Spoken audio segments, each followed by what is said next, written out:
নমস্কাৰ বন্ধুসকল, মোৰ নাম শ্ৰী ৰঞ্জন শইকীয়া। মোৰ ভৰি এখন বিকল হোৱাৰ বাবে মই যোৱা 3 বছৰ ধৰি বহুত কষ্ট ভুগি আছিলোঁ। মোক বিহপুৰীয়া সমাজ কল্যাণ বিভাগ আৰু অসম চৰকাৰৰ দ্বাৰা এখন ট্ৰাইচাইকেল প্ৰদান কৰে আৰু সেই ট্ৰাইচাইকেলৰ জৰিয়তে মই আজি গোটেই বাহিৰৰ পৃথিৱীখন দেখা পাইছোঁ আৰু মনটো ভাল লাগি আছে। মই সেইবাবে মাধৱদেৱ জন্মস্থান লেটেকু পুখুৰীলৈ যাত্ৰা আৰম্ভ কৰিছোঁ। বলক মোৰ লগতে আপোনালোকেও মহাপুৰুষ শ্ৰী শ্ৰী মাধৱদেৱ জন্মস্থান লেটেকু পুখুৰীলৈ মোৰ ঘৰৰ পৰা কিমান দূৰ আৰু কেনেকুৱানো বাট পথ মইতো 3 বছৰ দেখা নাছিলোঁ, মই নিজেও চাম আৰু আপোনালোকেও চাব। বলক মোৰ লগত। এয়া দেখোন, ইয়াত টিভিত দেখি আছিলোঁ ইমান দিনে সেই ৰাস্তা বিজেপি চৰকাৰে একো কৰা নাই। ইয়াত দেখোন ইমান ধুনীয়া ৰাস্তা বনাই দিছে। এয়া অমীয় কুমাৰ ভূঞাদেৱা বিজেপি চৰকাৰ দিনতে হৈছে। এয়া মই আহি থানাৰ গেট পাইছোঁ, মেইন গেট। এয়া মই মেইন গেটেদি সোমাব পৰা নাই, মোৰ কাৰণে বেলেগ গেট এখন মই বেলেগ চাইডেদি সোমাইছোঁ। এয়া মোক ভিতৰলৈ সোমাই আহিছোঁ। এয়া মহাপুৰুষ মাধৱদেৱ জন্মস্থানৰ সোমাই এয়া থানাৰ ওচৰ পাইছোঁহি। কি সুন্দৰ পৰিৱেশ, কিমান সেউজীয়া, কি ধুনীয়া লাগিছে চোৱাচোন। আগতে আমি আহোঁ একোৱেই নাছিলে, খলা ভমা, চাইকেলখন চলাব নোৱাৰি। এতিয়া কি ধুনীয়া ৰাস্তা চাওকচোন, চাৰিওফালে সেউজীয়া পৰিৱেশ। এয়া নামঘৰ, ইয়াতে ভাওনা সমাৰোহ হৈছিলে। এয়া অৱশ্যে দিন হৈছে, আজি 5 বছৰমান হ'ল চাগে। এতিয়া ভাওনা সমাৰোহত আহিছিলোঁ আৰু আজি 3 বছৰ মই ইয়ালৈ আহিছোঁ। এয়া একদম কি ধুনীয়া পৰিৱেশ দেখিছেনে। এয়া মেইন নামঘৰ ভাগৰ এয়া সন্মুখৰ ভাগ। এয়া বিজেপিয়ে একো নকৰে বুলি কৈ এয়া দেখিছেনে, দেৱানন্দ হাজৰিকা ছাৰ থাকোঁতেনে এয়া বিজেপিয়ে কৰা কাম। কি ধুনীয়া পৰিৱেশ। আমিতো বাহিৰত ধেৰ দেখিছোঁ, কিন্তু আমাৰ নিজৰ ঘৰৰ ওচৰত ইমান ধুনীয়া মহাপুৰুষজনাৰ প্ৰতিচ্ছবি কি ধুনীয়া লাগিছে। মই আজি প্ৰথম দেখিছোঁ, আৱেগিক হৈ পৰিছোঁ অলপ। এয়া এইফালৰ পৰা মই এতিয়া মাধৱদেৱ গুৰুজনাই পাটনাত ব্যৱহাৰ কৰিছিলে, পাটনাত আছে। এইফালে মই সোমাই আহিছোঁ। কি ধুনীয়া চাফ চিকুণকৈ ৰাখিছে। এইখনত কিন্তু গেট এখন আছে, গেটখন লগাই থয়, মোৰ কাৰণে খুলি দিছে এতিয়া। এয়া মই সোমাইছোঁ। ভিতৰলৈ সোমাব নোৱাৰিলোঁ, ভিতৰত মানে ষ্টেপ এটা আছে, ষ্টেপটোৰ কাৰণে সোমাব নোৱাৰা কাৰণে মই আকৌ ঘূৰি দিলোঁ। এয়া মেইন ৰাস্তালৈ আহিছোঁ, আকৌ থানখনৰ মানে জন্মস্থানৰ সন্মুখ ভাগলৈ আহিছোঁ। কিমান ধুনীয়া চাফ চিকুণ ৰাস্তা, কি সুন্দৰ চাওকচোন। চাহ বাগানখনৰ সৈতে কিমান ধুনীয়া লাগিছে। মোৰ যাবলৈ মন যোৱা নাই ঘৰলৈ।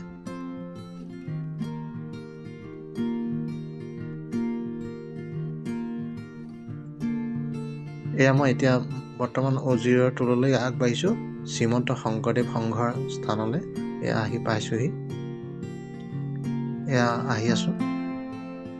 ইমান ধুনীয়া, কি ঠাণ্ডা পৰিৱেশ, ইমান সেউজীয়া লাগিছে, কিমান ভাল লাগিছে। এয়া চাওক, এইখন মূল গেটেদি সোমাইছোঁ শ্ৰীমন্ত শংকৰদেৱ সংঘৰ। এয়া উজিৰৰ টোল ৰঙাজান। মই সোমাই আহি আছোঁ।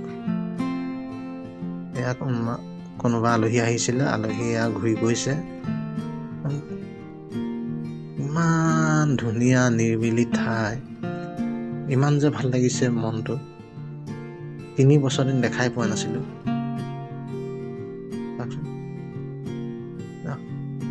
এয়া সম্ভৱসকল সমাজ কল্যাণ বিভাগ ইয়াৰ কাৰণে হৈছে। ইমান ভাল লাগিছে। ইয়াত মানে এটা নিৰিবিলি পৰিৱেশত আজিবাতো মই হয়তো সপ্তাহত এবাৰ হ'লেও আহিমেই।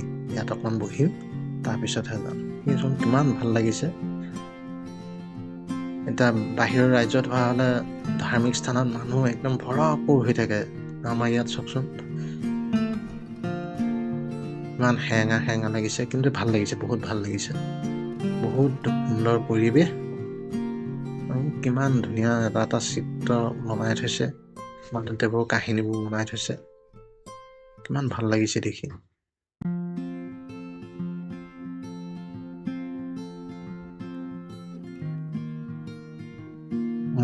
মূল থান ভাগৰ অংশ এয়া দেখিছেনে।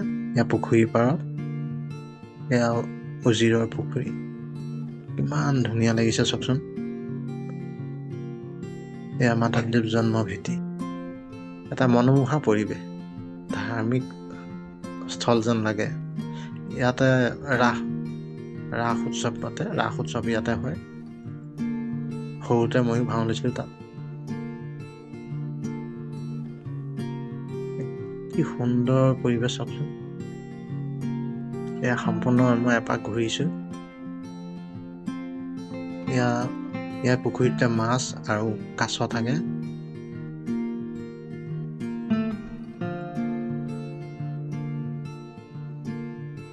এই কপৌ ফুল পাহ কিমান ধুনীয়া লাগিছে চাওক। বিহু পালেহিয়ে। কি ধুনীয়া। দেহ মন হাত পৰি যোৱা ঠাই এয়া। আমাৰ বাহিৰলৈ কেলে যাব লাগে? ইয়াত আহি খন্তেক বহক। মইতো সপ্তাহত পাৰিলে এপাক আহিমেই। ইমান ধুনীয়া লাগিছে। চাফ চিকুণকৈ ৰাখিছে। বহুত উন্নত হ'ল। বহুত উন্নত হ'ল আগতকৈ। ৰংচং বৰ ধুনীয়া লাগিছে পৰিৱেশটো। একদম কি ধুনীয়া। চাফ চিকুণৰ পৰা ধৰি ৰাস্তা কি ধুনীয়া বনাই দিছে। মই চব ফালে ঘূৰিব পাৰিছোঁ। বহুত ভাল লাগিছে। ভগৱানকো বহুত বহুত ধন্যবাদ দিছোঁ মোক এটা পুনৰ জীৱন দিয়াৰ কাৰণে। কিমান ভাল লাগিছে।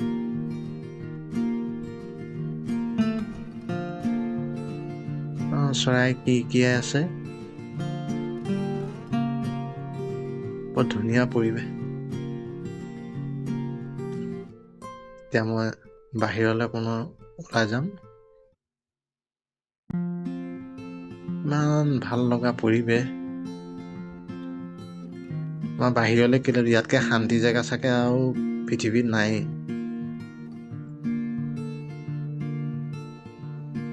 খালি মানুহ এতিয়া সেৰেঙা। আগবেলা আছিলে চাগে, বতৰটো ডাৱৰীয়াৰ কাৰণে এতিয়া মানুহ নাই। এয়া মই ওলাই আহিছোঁ বাহিৰলৈ।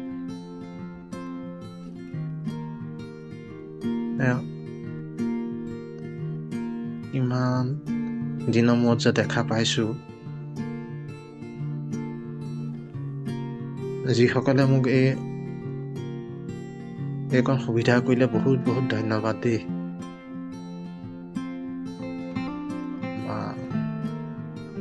এয়া কেইটালৈ আহিছোঁ বাহিৰলৈ। আৰু এই 10 বছৰত মানে গোটেই সলনিয়ে হৈ গ'ল।